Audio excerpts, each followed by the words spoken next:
بسم اللہ الرحمن الرحیم۔ السلام علیکم۔ آپ ہماری ویڈیو کو لائک کر دیا کریں اور ساتھ ہی ہمارے چینل کو سبسکرائب بھی کر دیں اور ہر نئی نوٹیفیکیشن کے لیے بیل آئیکن کو بھی دبا دیں۔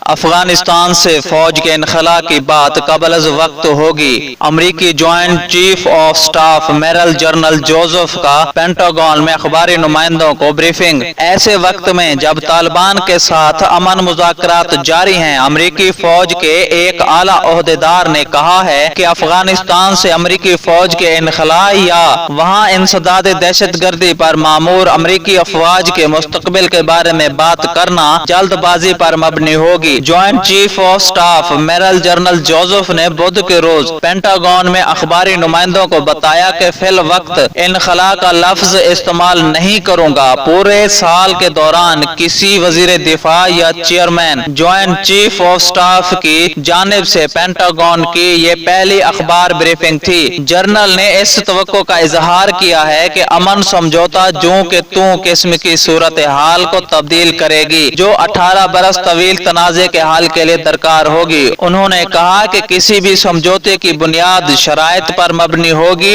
اور یہ بات ضروری ہے کہ افغانستان کو دہشت گردوں کی محفوظ پناہ گاہ نہ بننے دیا جائے جہاں سے امریکہ کے خلاف حملے ہوں۔ ان کے الفاظ میں یہ بات قبل از وقت ہوگی کہ افغانستان میں انسداد دہشت گردی کے حوالے سے ہماری موجودگی کس نوعیت کی ہوگی جب تک اس بات کا بہتر طور پر احاطہ نہ کر لیا جائے کہ دراصل وہاں کی صورتحال کیا ہوگی۔ وزیر دفاع نے کہا کہ تمام آپشنز میز پر رکھے جائیں گے۔